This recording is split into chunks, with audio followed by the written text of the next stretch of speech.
Welcome again, listeners, to Innovation Talk Community Radio Northern Beaches, 88.7 and 90.3 FM, streaming live on our website, www.rmb.org.au. I'm Michael Lester.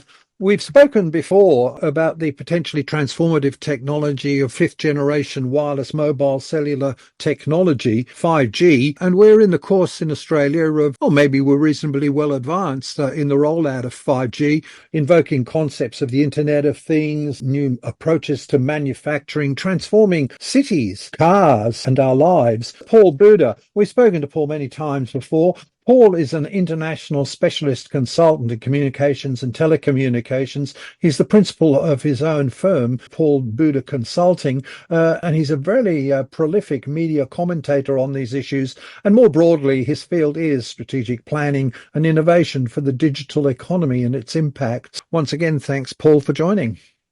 Yeah, thanks, Michael, for inviting me again. Looking forward to our discussion. Okay, Paul, this 5G technology, the last time we discussed it, the Australian government, way out front internationally, I think, are taking the bold step of saying that when we would not adopt the world-leading technology for 5G from China, Huawei Corporation, and it was banned from our rollout process, and indeed that ban has been maintained. How well down the track are we in rolling out 5G technology? The rollout has progressed very well. Obviously, there's other companies that became involved, in particular Ericsson's from Sweden, and they've rolled out. All major cities in Australia are now under 5G.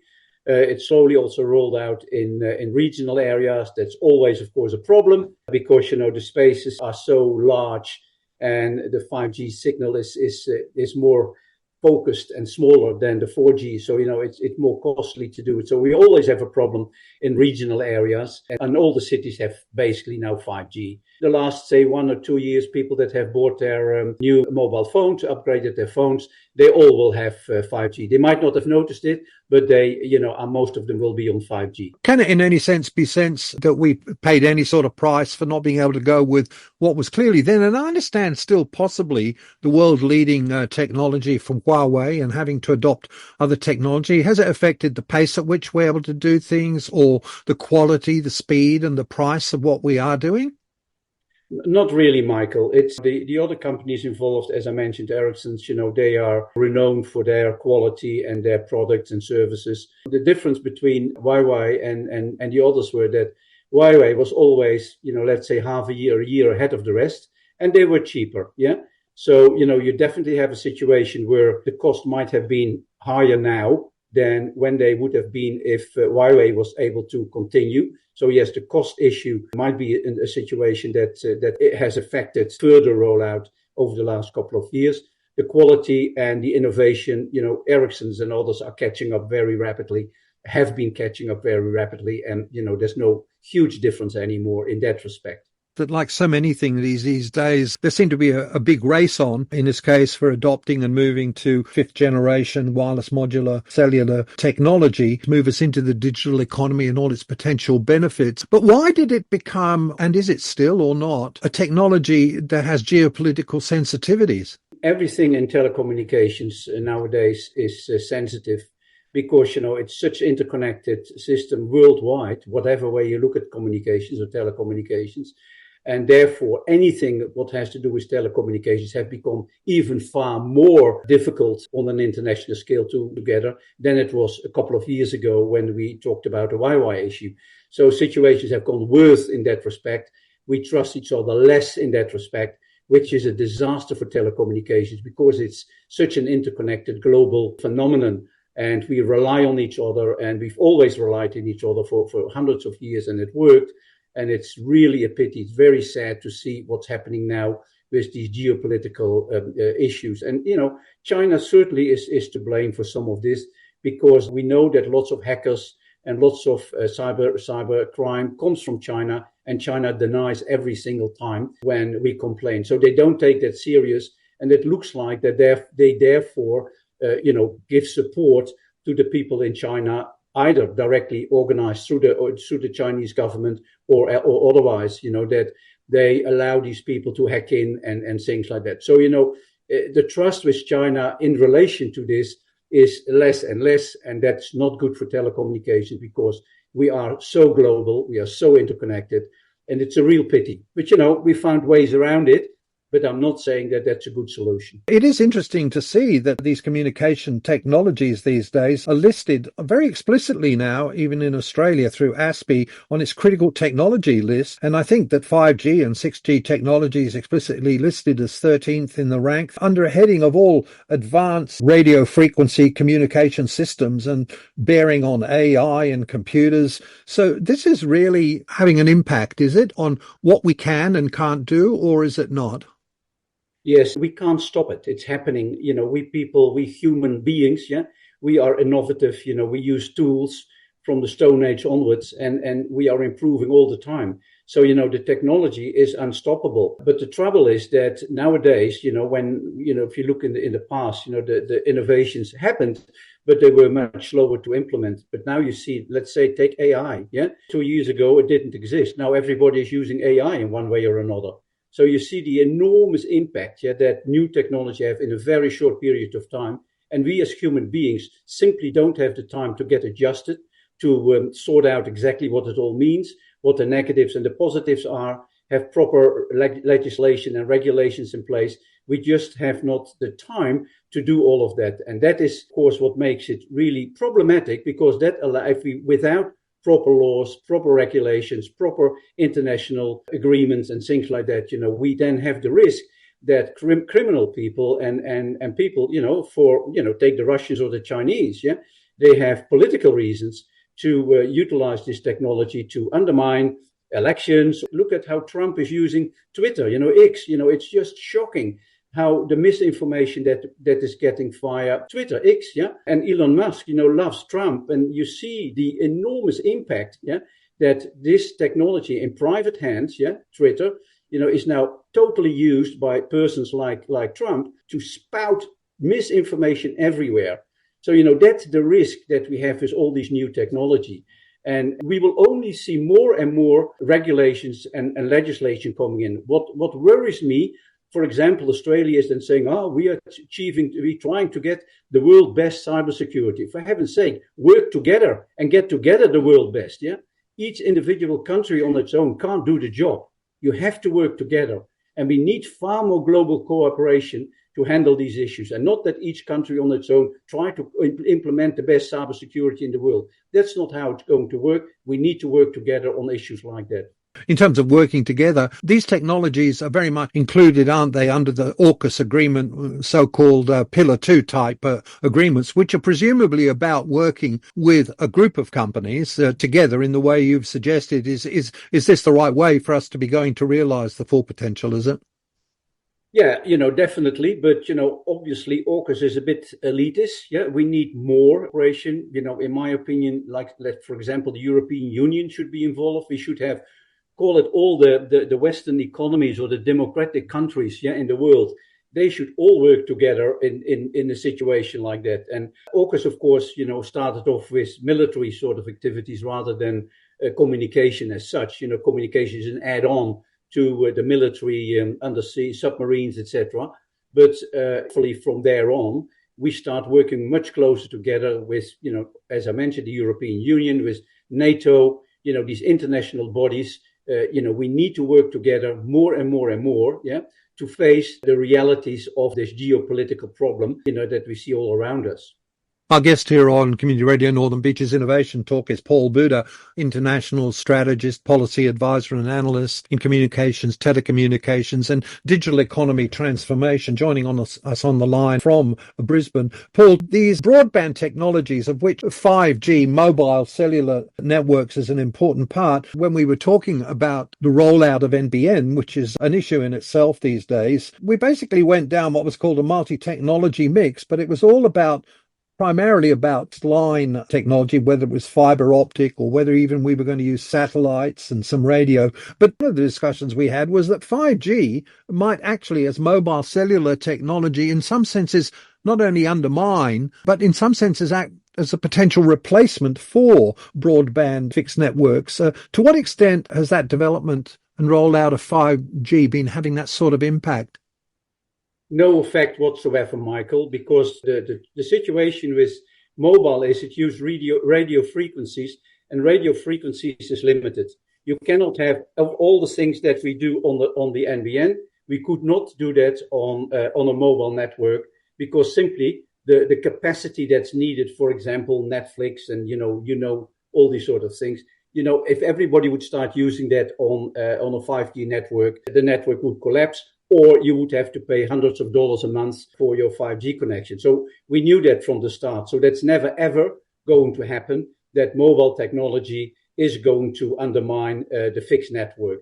What you will see is that people that are not using broadband, or to a very limited amount, that could be older people, or there could be social disadvantaged people, or whatever, that those people might be enough to have a mobile, and they don't need anything else.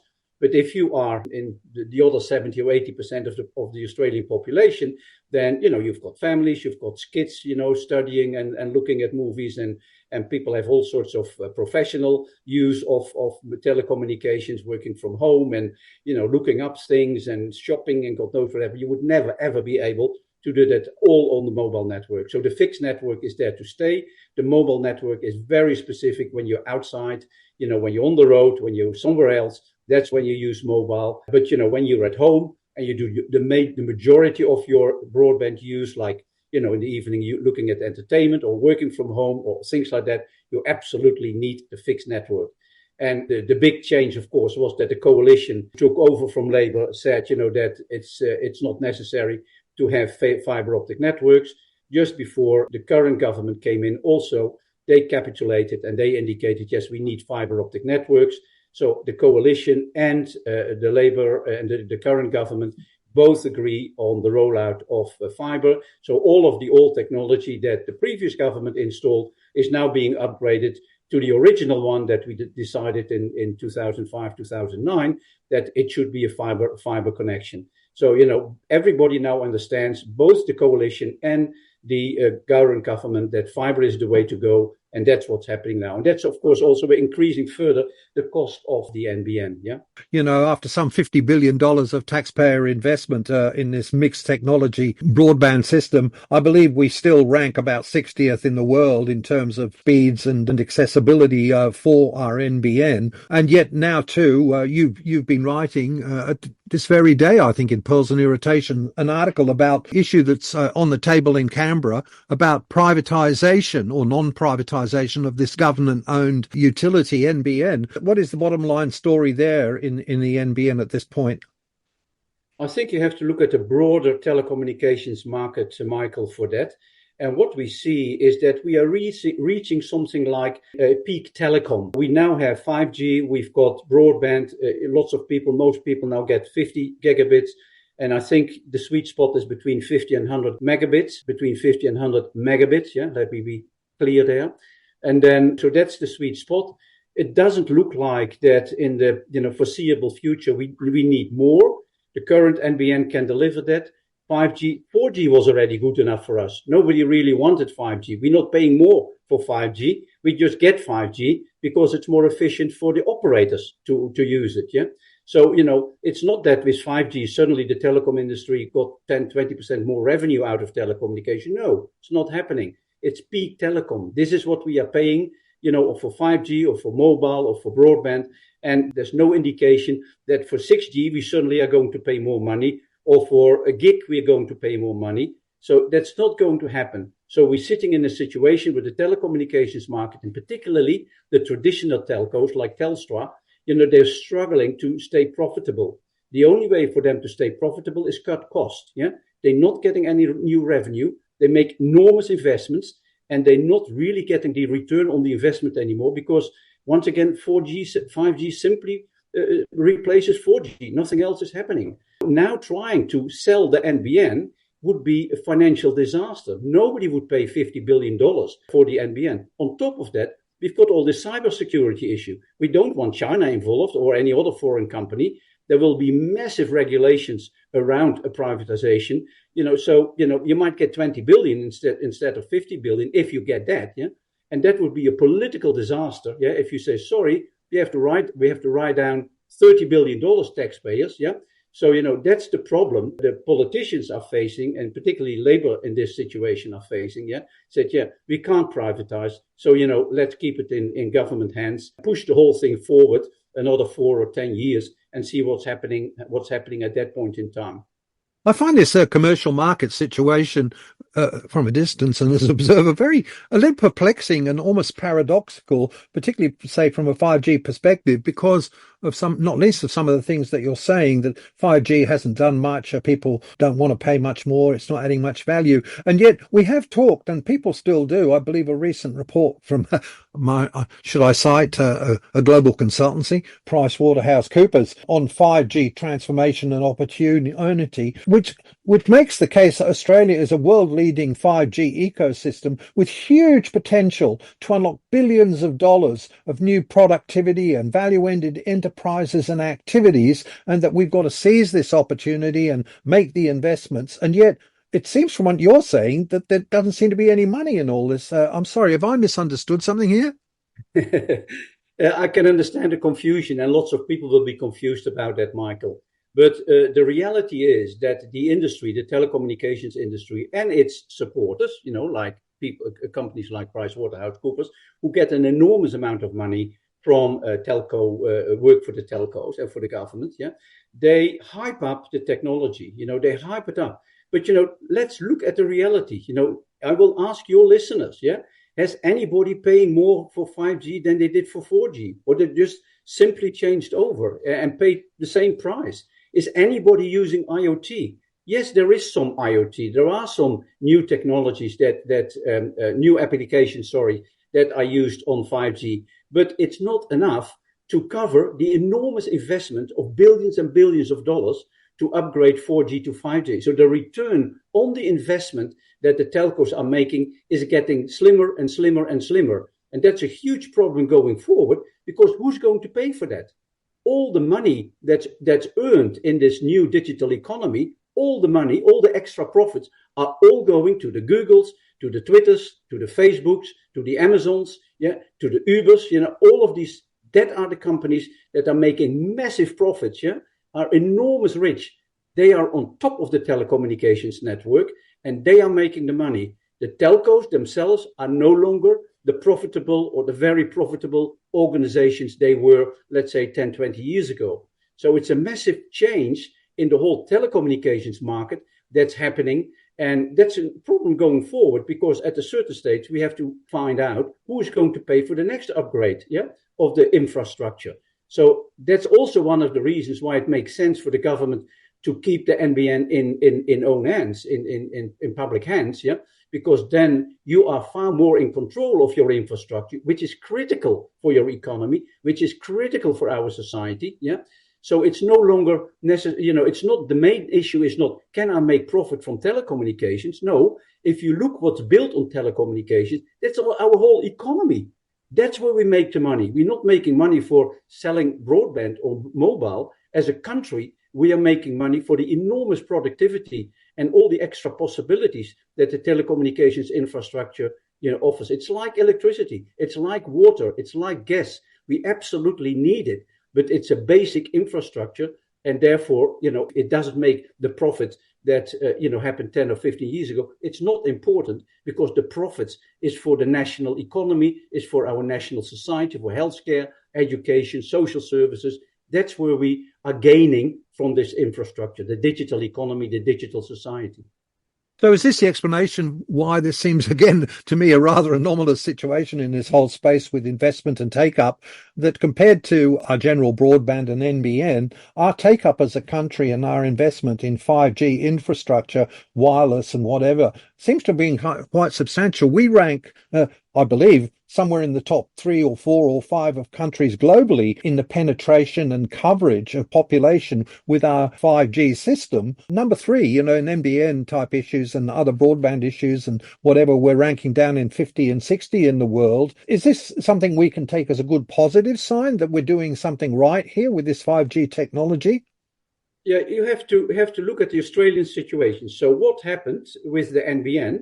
Basically, and that's now 25 years ago, basically the government said, listen, we are going to look after the fixed infrastructure. So Telstra, Optus, TPG, you don't have to worry about it.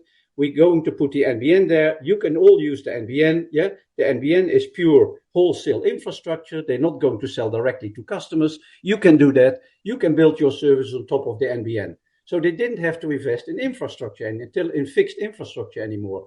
So then the next thing said, okay, then we're going to invest in 5G because 5G, in mobile. Because mobile, is in our hand. It's not in the hand of the government. The government is not having that infrastructure. We can do with the infrastructure what we want. We can have, we can make the profits that we would like to make there. It's all in our control. So over the last 20 years, the Australian telecommunications industry, the Telstra, Optus, TPG, they have moved from investing in fixed infrastructure to invest basically all of their money into mobile infrastructure. So therefore, yes, we are ranking very high internationally on 5G coverage. We've got good competition between the three operators, and the operators were able to invest all their money in mobile as they didn't have to invest in the fixed anymore. So that was the specific reason, why Australia the operators, the telecommunications operators in Australia, have moved much faster into 5G than anybody else, and therefore they are in the top 5, as you mentioned, globally of coverage of 5G. Not that it actually, as I mentioned before, has made them an enormous lot of extra money. If you look at their results, then it's not that they've made an enormous extra amount of money because of 5G, but obviously 5G is a good technology and it makes their cost 30% less. So 5G for the operators is a far more efficient way to operate a network. They can get far more capacity through the 5G network than the 4G network. It's far more efficient in their infrastructure. That is the key reason why they went into 5G, to get a much better cost base, to get all the people that, we increase the use of mobile. It can be easily done on 5G. 6G will be exactly the same. 6G is not that, the heaven will open with all new applications. They might promise that, but we saw that with 5G it's not happening. But again, 6G will be far more efficient, far more effective. You can get far more traffic through it, and therefore they can cut the cost. As I mentioned before, cost cutting is the main issue for the telcos. If you look at the digital companies, Google's, etc., they only have a fraction of the cost of the telecommunications companies. And that's what they are competing with. They are competing with the Googles, etc. They all have telecommunication service. You can phone, you can have Zoom over them, you can, whatever you want to do, you don't need to go to Telstra or Optus. You can go to Twitter, you can go to Facebook, you can go to whatever. So, that's where the competition is. And the competitors, the digital economists, they have a huge profit, much higher than the telcos, and a much lower cost base. So that's the trouble between those two forces in the market, the telecommunications and the digital companies on the other side. And the telcos, in one way or another, have to catch up in that direction.